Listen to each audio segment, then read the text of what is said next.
Selamat datang di channel Munko. Sebelum kita masuk ke ceritanya, jangan lupa untuk klik tombol subscribe, like, komen, dan share video ini agar kalian tidak ketinggalan update terbaru dari kami. Yuk, langsung saja kita masuk ke ceritanya. Cerita dibuka dengan pagi itu suasana terasa sangat mencekam. Di sebuah ruangan yang sunyi, seorang staf bergegas masuk untuk melaporkan bahwa pidato kepresidenan akan segera dimulai. Presiden Jang Won-taek melirik jam tangannya yang menunjukkan tepat pukul 08.59. Dengan sisa waktu 30 detik sebelum listrik nasional dipulihkan secara serentak, hitungan mundur pun dimulai. Begitu siaran dimulai, Presiden tampak sangat tegang dan meminta sebatang rokok kepada ketuali. Meskipun sempat diperingatkan bahwa tindakannya ini akan memicu amarah pihak oposisi, Presiden tidak peduli. Sambil menghisap rokoknya dengan tangan yang bergetar, ia mulai berbicara kepada seluruh rakyat. Ia menjelaskan bahwa keadaan darurat ini ditetapkan agar semua orang bisa bersiap menghadapi apa yang ia sebut sebagai akhir dunia yang tertata. Presiden membeberkan kenyataan pahit mengenai skenario dari game bernama Survival Life yang kini menjadi ancaman nyata. Ia melaporkan bahwa sebuah asteroid bernama Enjambi gagal dihentikan oleh pangkalan militer Amerika. Akibatnya, asteroid tersebut menghantam laut dekat Okinawa dan memicu kehancuran masif. Sebagai langkah perlindungan, pemerintah telah menyiapkan bunker yang tersegel. Selain itu, Presiden juga menunjukkan panduan untuk mengenali ciri-ciri awal orang yang terinfeksi menjadi zombie. Di akhir pidatonya, ia mengumumkan pemutusan listrik tenaga surya dan berterima kasih kepada informan misterius yang memberikan informasi akurat mengenai tanggal kedatangan para zombie. Di sisi lain kota, seorang pria bernama Song Ho mematikan televisinya sambil menghela napas panjang. "Aku benar-benar berharap ini hanya mimpi buruk yang tidak jadi nyata," gumamnya dengan nada kecewa. Sambil menggenggam palu besar militer dan ditemani anjing putih kesayangannya, Song Ho memantapkan hati. Mulai saat ini, ia harus bertahan hidup di dunia nyata sebagai seorang veteran kiamat. Flashback ke beberapa bulan sebelumnya, Song Ho adalah pemain tingkat tinggi di game VR Survival Life atau SERA dengan nama akun Kimbap Lover. Game ini sangat terkenal karena tingkat kesulitannya yang tidak masuk akal, menggabungkan unsur zombie dan monster fantasi. Dalam sebuah pertempuran sengit melawan bos monster raksasa, setelah rekannya meledakkan monster tersebut dengan detonator, Song Ho, Kimbap Lover, dengan tenang melepaskan tembakan panah cahaya yang menembus kristal Orb of Hope di kepala monster itu, mengakhiri pertarungan dengan kemenangan. Namun, karena game ini terlalu brutal, jumlah pemainnya terus berkurang hingga hanya tersisa 4 orang saja, termasuk Song Ho. Di atas atap sebuah gedung virtual, mereka berempat mengeluh tentang betapa membosankannya game ini karena tidak ada lagi tantangan baru yang tersisa. Mereka juga merasa kesal pada developer yang tidak pernah memberikan pembaruan sistem. Karena merasa sudah mencapai batas maksimal dan merasa jenuh, mereka semua akhirnya sepakat untuk lockout dan meninggalkan dunia virtual itu selamanya. Kembali ke masa kini, Song Ho dikejutkan oleh munculnya jendela status virtual secara tiba-tiba di depan matanya. Layar itu menampilkan statistiknya secara mendetail. Health 11, Strength 12, Agility 9, Talent 11, dan Perception 10. Ia juga mendapatkan sebuah kemampuan langka atau trait berjudul Membuat Dimensional Gate Eksklusif. Meskipun bingung karena sistem trait tidak pernah ada di game SERA yang ia mainkan dulu, Song Ho mencoba mengucapkan perintah buka Dimensional Gate. Seketika, sebuah portal energi yang sangat nyata terbuka lebar di hadapannya. Dengan keringat dingin yang mengucur, Song Ho mengecek ponselnya dan membaca berita terbaru bahwa pangkalan militer Amerika memang benar-benar sedang memantau asteroid Enjambi. Ia menyadari bahwa kiamat dari dunia game kini telah menyatu dengan realita hidupnya. Sambil menatap tajam ke arah portal, Song Ho tahu bahwa dunia hanya memiliki waktu 32 hari sebelum kehancuran total dimulai. Sesaat kemudian, Song Ho berdiri mematung di depan Dimensional Gate yang memancarkan cahaya biru. Rasa ingin tahunya mendorongnya untuk mencari jawaban, tetapi keraguan tetap ada. Masuk tanpa persiapan bisa berbahaya. Setelah berpikir sejenak, ia memilih cara yang lebih aman. Ia memasukkan sebuah centong sayur ke dalam gerbang untuk memindai apa yang ada di baliknya. Begitu ditarik kembali, ujung centong itu hanya dipenuhi tanah biasa. Song Ho menghela napas. Gerbang ini bukanlah labirin yang mematikan, melainkan semacam portal teleportasi ke lokasi lain di bumi. Atau begitulah pikirnya. Dengan mengenakan tas ransel berisi perlengkapan seadanya, ia melangkah masuk menembus cahaya. Pandangannya langsung tertuju pada hamparan hutan dan padang rumput yang dikelilingi tebing berbatu. Udara sejuk berhembus membawa ketenangan. Menyadari ponselnya tidak mendapat sinyal, ia menyimpulkan tempat ini adalah wilayah terpencil yang jarang dijamah. Tak ingin tersesat, Song Ho menandai batang pohon terdekat dengan spidol. Fokusnya kini adalah mencari bukti mengenai tempat asing ini. Waktu terus berjalan, Song Ho terus menyusuri hutan hingga kelelahan mendera. Tiba-tiba, semak-semak berdesir dan sesuatu melesat ke depannya. Jantung Song Ho berdegup kencang. Namun, makhluk itu ternyata jinak. Sebuah notifikasi sistem muncul di udara. Valley Deer. Pencantuman nama hewan khas dari permainan survival life Sera itu membuatnya tercengang. Kesadarannya langsung tertampar. Tempat ini terhubung langsung dengan game bertahan hidup itu. Firasat buruk mulai menekan pikirannya. Dengan waspada, ia menghunuskan pisau kukrinya. Ia mencoba menyangkal bahwa umat manusia sedang berada di ambang kehancuran. Tetapi keyakinannya seketika runtuh ketika matanya menangkap buah kuning keemasan yang bersinar pelan di sebuah dahan. Itu adalah sang apple. Dengan ragu, ia memetik dan menggigitnya. Layar sistem kembali muncul. Sun Apple mengisi sedikit stamina Anda. Efeknya sama persis seperti di dalam game. Pandangannya kemudian bergeser ke tanah, melihat kotoran goblin. Saat itu juga, Song Ho mengusap wajahnya yang penuh keringat-keringat. Menghela napas panjang, ia tak bisa lagi menutup mata. Kenyataannya sudah tak terbantahkan. Kiamat sudah dekat, bisiknya. Tidak lama kemudian, Song Ho kembali ke bumi melalui gerbangnya dengan tekad untuk bersiap diri. Ia membongkar hard drive lama dan memutar ulang rekaman game Survival Life yang dulu sering dimainkannya. Di layar tertera berita fiksi game. Asteroid Alien Njambi akan jatuh di dekat Okinawa pada tanggal 20 Juli. Karena hari ini adalah tanggal 18 Juni, ia hanya punya waktu 32 hari sebelum kiamat bermula. Mekanik game ini sangat brutal, dan ancaman yang paling membekas di ingatannya adalah Metal Decaying Epidemic, epidemi peluruhan logam. Bencana yang menghancurkan seluruh besi di area terdampak selama 5 jam hingga setahun penuh, yang seketika membuat peradaban manusia kembali primitif. Namun Song Ho memiliki hipotesis, epidemi tersebut kemungkinan tidak bisa menembus dimensional gate eksklusif miliknya. Memanfaatkan sisa waktu, Song Ho menggunakan seluruh tabungannya untuk memborong perlengkapan bertahan hidup, makanan, obat-obatan, serta mengobservasi tren di forum komunitas Awaken. Keesokan harinya, ia membeli busur seberat 60 pon secara langsung dari toko. Berbagai persiapan ini mungkin terlihat berlebihan, tetapi ia tahu ia tidak akan menyesalinya.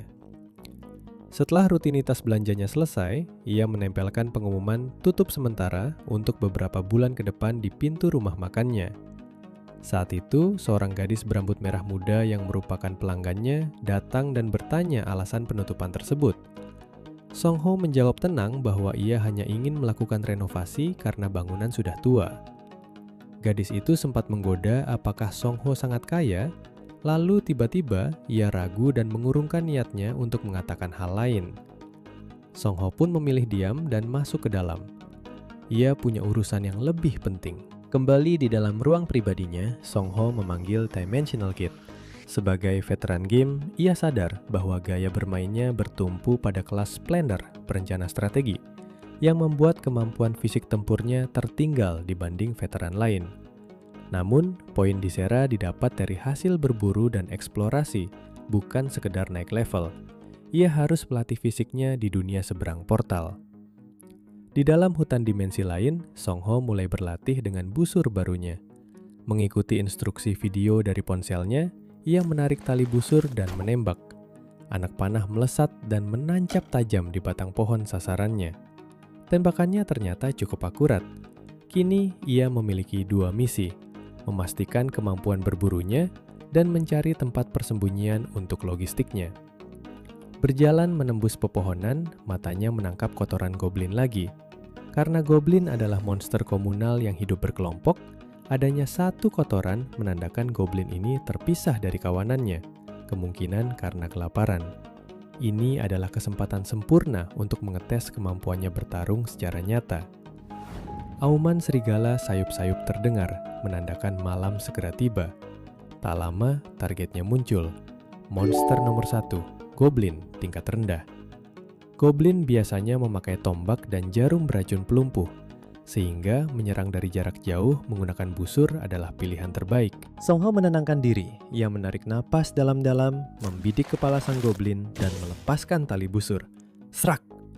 Panah itu meleset dari kepala, tetapi sukses menancap dalam di lengan sang goblin. Monster itu berteriak murka dan langsung melancarkan serangan balasan. Jarak yang terlalu dekat membuat Song Ho menjatuhkan busurnya dan lekas menghunus pisau kukrinya. Serangan goblin yang membabi buta memaksanya bertahan dan menangkis. Kesal karena serangannya sempat ditahan oleh monster yang ternyata cukup ahli itu, Song Ho membiarkan sisa tenaganya mengambil alih. Ia menerjang maju, menabrak tubuh goblin dengan bahunya hingga monster itu terbanting ke tanah. Tanpa ampun, ia menancapkan pisaunya lurus ke dada sang goblin. Monster itu menggelepar dengan suara serak, lalu nyawanya melayang. Notifikasi sistem pun muncul, mendapatkan 2 poin. Rasa lega bercampur adrenalin menyelimuti Song Ho. Dari tubuh goblin, ia menemukan sebuah kantong kecil berisi bubuk jagung dan minyak sayur. Bahan yang jika digabungkan bisa menjadi obat penawar di Sera. Segera setelah itu, ia mengubur jasad goblin tersebut agar tidak bermutasi menjadi monster Bone Creeper. Song Ho kemudian berjalan mendekati sungai terdekat untuk membersihkan diri. Namun, saat ia melihat ke air, ada 2 ekor ikan forel merah berenang tenang. Wajah Song Ho memucat. Di Sera, keberadaan forel merah di lembah biasanya menandakan bulu kuduknya meremang. Song Ho perlahan menoleh ke belakang. Di tengah bayang-bayang pepohonan yang menggelap, sepasang mata merah raksasa menatapnya tajam. Makhluk berbulu lebat dengan paruh mengerikan menjulang di atasnya. Itu adalah monster Owlbear.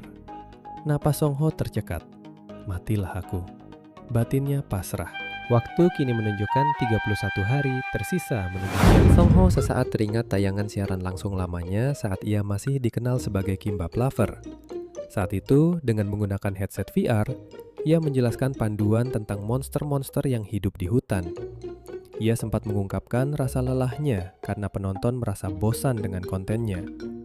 Tiba-tiba, seorang penonton bernama Satlat mengirimkan donasi 5.000 won dengan alasan sisa uang kembalian untuk membayar boneka. Song Ho pun melanjutkan penjelasannya tentang cara menghindari Bone Creeper, serta menyebutkan bahwa ancaman terbesar di hutan adalah werewolf dan owlbear yang telah membangun wilayah kekuasaannya sendiri. Kenangan itu terasa hangat. Ia teringat komentar antusias dari Satlat, Gukbap Guy yang selalu membandingkan apapun dengan sop, serta akun berprofil anjing yang sering membuat tertawa karena selalu mengganti nickname. Kilas balik berakhir, dan Song Ho sadar kini tubuh aslinya harus bertahan hidup menghadapi owlbear nyata di hadapannya. Owlbear yang lapar akan menghancurkan segalanya, namun jika mereka terdiam, berarti mereka tidak lapar. Song Ho menyadari hal janggal bahwa monster itu marah karena wilayahnya, tempat ikan forel merah hidup, telah diinvasi. Ia tahu hanya ada satu jalan keluar. Mengandalkan pengalamannya selama bertahun-tahun, Song Ho tahu bahwa owlbear berkepala burung hantu bisa melihat dalam kegelapan, tetapi mereka lemah terhadap sinar matahari. Saat monster itu menerjang, Song Ho menciptakan efek cahaya dengan menyorotkan senter kuat lurus ke mata monster itu, membuat sang owlbear menjerit kesakitan. Di kamar, alarm berbunyi keras menunjukkan pukul 8.00 pagi. Song Ho terbangun dengan tubuh yang terasa sakit semua dan menyadari bahwa ia ketiduran sehabis lockout. Ia teringat kejadian semalam melawan goblin dan owlbear, 2 makhluk yang enggan ia temui lagi. Kakinya lemas saat ia menyadari belum makan sejak siang kemarin. Dengan sisa tenaga, ia meraih sebuah apel dari dalam tasnya. Setelah memakannya, notifikasi sistem muncul menyatakan staminanya kembali pulih berkat efek dari Sun Apple. Song Ho kemudian pergi sarapan dan secara kebetulan didatangi oleh Mi Kyung. Saat menyantap makanan, Mi-kyung bertanya apakah Song Ho sudah mencoba hal yang pernah mereka bicarakan sebelumnya, yaitu status window.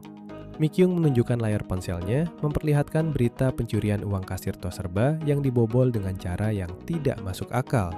Song Ho tertawa canggung dan berbohong mengatakan sudah mencoba, tapi tidak terjadi apa-apa. Ia terpaksa berbohong karena kemampuan trait yang ia dapatkan dikhususkan untuk seorang diri, bukan kelompok. Tiba-tiba Mi-kyung menunduk dan meminta maaf karena telah berbohong tentang sesuatu. Mengetahui Mi-kyung adalah orang baik, Song Ho menenangkannya dan mengatakan bahwa ia tidak perlu menjelaskannya sekarang karena mereka masih punya waktu. Misi Song Ho hari ini adalah mencari ruang yang dapat dijadikan tempat berlindung. Ia telah mempersiapkan peralatannya, masker gas, baju APD, pepper spray, kapak pemadam, bensin, pipa, alat pemadam api portabel, dan teleskop portabel. Sesampainya di hutan, ia teringat sebuah lokasi mencurigakan saat mencari goblin. Menggunakan teleskop, ia melihat jejak kaki di depan sebuah goa dan memastikan bahwa itu adalah sarang kobold. Ia mengecek arah angin dengan daun, lalu mengumpulkan kayu bakar di depan sarang kobold yang sedang tidur dan menuangkan bensin ke atasnya. Saat Song Ho hendak menyalakan api, tiba-tiba seekor kobold keluar karena mengantuk. Song Ho tidak membuang waktu dan langsung menebas kepala monster itu dengan kapaknya. Notifikasi sistem muncul, menyatakan bahwa ia berhasil mencapai level 1 dan mendapatkan 4 poin. Fokus kembali ke sarang, Song Ho langsung melempar pemantik ke tumpukan kayu bensin tersebut untuk mengasapi mereka. Berdasarkan pengalamannya dari game Sera, ia tahu seluruh monster level bawah rentan terhadap kejadian mendadak.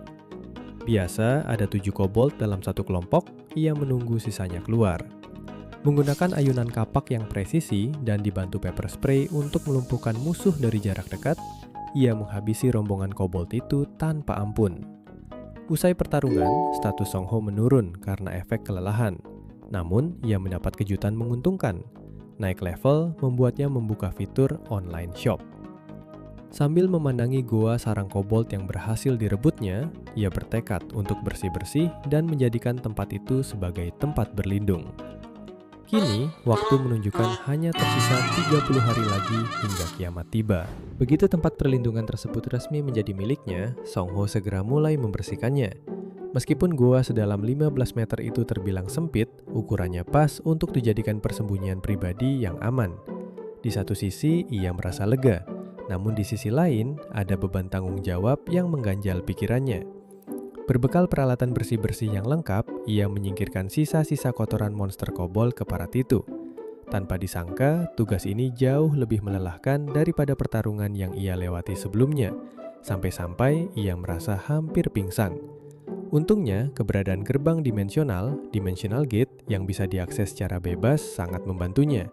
Ia menarik selang air dari dunia asalnya melalui gerbang tersebut. Koordinasi benda antar dimensi yang berjalan lancar ini sukses meringankan beban kerjanya. Usai disiram, permukaan goa mulai terlihat mengkilap. Akan tetapi, noda darah masih perlu dihilangkan. Lantainya harus disemen, dan ia juga berencana membuat panel sandwich untuk konstruksi dasarnya. Ketika menyusuri goa, Song Ho menemukan Luminous Stone, batu bercahaya, serta Ignition Stone, batu perapian, 2 item krusial bagi pemain pemula di Sera. Ia merasa seperti menemukan tambang emas. Sambil tersenyum cerah, ia memutuskan akan mulai menambang begitu urusan persiapan konstruksinya rampung. Keesokan harinya, tepat pada 29 hari sebelum apokalips, sekucur tubuh Song Ho terasa sangat nyilu dan sakit. Ia pun bertanya-tanya apakah ia terlalu memaksakan diri. Saat melihat lengannya, ia menyadari ada beberapa luka sayat yang entah kapan munculnya. Walau begitu, ia merasa lukanya belum sepadan untuk diobati menggunakan Sun Apple. Sebagai alternatif, ia mencoba meracik salep luka sendiri guna melihat efektivitasnya. Dengan perbandingan 5:5, ia mencampurkan bubuk guaka dan minyak sayur lalu mengaduknya hingga mengeras. Sistem langsung mendeteksi racikan itu sebagai salep biasa yang mampu menyembuhkan luka ringan. Song Ho tersenyum simpul. Bagi orang yang akrab dengan urusan dapur, membuat salep sederhana seperti ini bukanlah masalah besar. Salep itu pun dioleskan, dan rasa perih di lukanya perlahan membaik. Menyadari proses pemulihan yang lambat, Ia tahu bahwa ia butuh senjata jarak jauh yang lebih praktis dari panah untuk menaikkan statnya, seperti ketapel atau senapan untuk melumpuhkan musuh dari awal. Tiba-tiba, ia teringat sebuah backstory di Sera mengenai sebuah kapal besar. Meski kejadian itu belum tentu terulang di dunia nyata, pengetahuannya bisa menjadi keuntungan besar jika pertanda awal tersebut benar-benar muncul. Dengan rencana yang sudah matang, Song Ho naik ke atap untuk menyiapkan konstruksi. Berkat gerbang dimensional, semua kantong semen telah ia pindahkan pada malam sebelumnya, sehingga pekerjaannya berjalan tanpa hambatan. Ketika ia turun ke lantai 1 untuk mengambil barang pesanannya, Mi Kyung mendadak muncul dan menyapanya dengan ramah. Song Ho meminta maaf lantaran kedai makannya masih tutup karena renovasi. Namun Mi Kyung membalasnya dengan candaan bahwa ia ingin menyantap tteokbokki buatan Song Ho setiap hari. Perhatian Mi Kyung kemudian tertuju pada rambut Song Ho yang sudah memanjang, mengingat pria itu biasanya potong rambut setiap 3 bulan sekali. Song Ho setuju dengan tawaran Mi Kyung untuk memotong rambutnya, merasa bahwa penampilan baru mungkin ia butuhkan untuk menyambut tantangan eksplorasi ke depan. Di tempat pangkas rambut milik Mi Kyung, Song Ho meminta agar seluruh rambutnya dipangkas habis sebagai simbol awal yang baru. Meskipun sempat terkejut, Mi Kyung berjanji akan membuatnya tampil setampan mungkin. Sembari menggunting rambut, Mi Kyung menyadari bahu Song Ho yang tampak lebih lebar, yang kemudian dijawab Song Ho dengan santai bahwa ia sedang rutin berolahraga.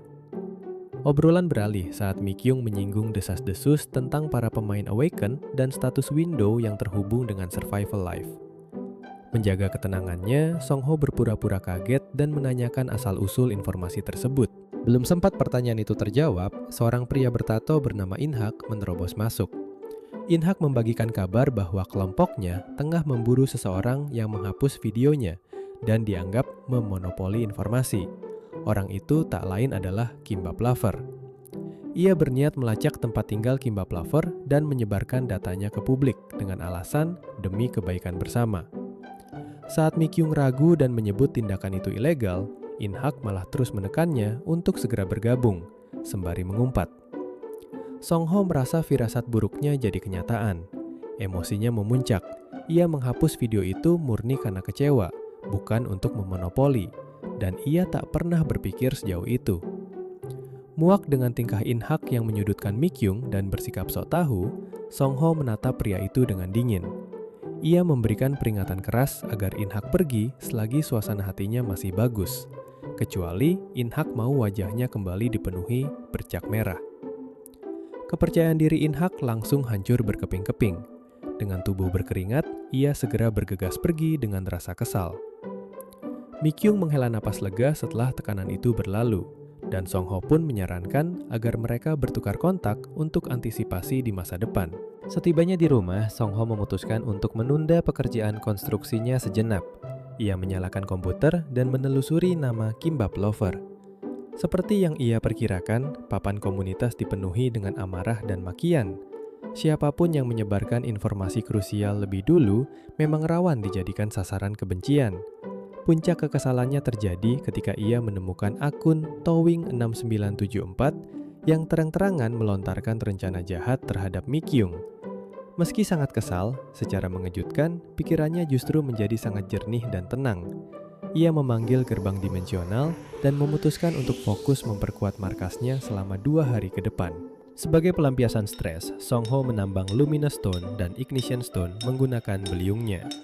Setelah menuangkan dan meratakan semen dengan rapi, ia keluar dari goa untuk menunggu semen itu kering.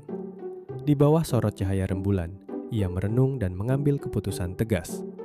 Ketidakadilan hanya pantas dibalas dengan ketidakadilan. Ia tak punya ambisi menjadi pahlawan.